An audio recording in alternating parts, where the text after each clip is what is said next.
Andito nga pala ako sa bahay nila Sob. Manghihingi sana ako ng tulong kay kuya eh. Hirap na kasi ako guys na, alam mo, hindi pansinin sa SJ. Tao po!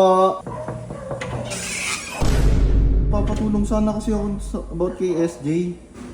Baka... Pasok dun, pasok. Umupo ka na dun. Naka-vlog ka pa. Hirap na ako na hindi pansinin sa SJ kuya eh. Sa ngayon, wala akong pake talaga sa mga babae. Kasi kusa na lang nadating yan.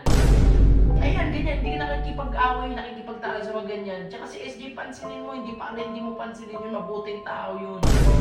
May kasagutis kami ni Kernel eh. Hindi yun, wala yun, huwag ka matakot doon, ha? Diyan ka na lang muna, manood ka lang muna. Manood ka kung ano mo. Sige kuya. Muna ako. Hoy! Bakit nga gusto ba dito sa bumahay namin? Ba't ka nandito? Tao dito para maging pala mo rin, ha? Diyo! Baw-baw mo, masya dito! Anong ginagawa niyo dalawa dyan? Ito kasi ang baw-baw eh!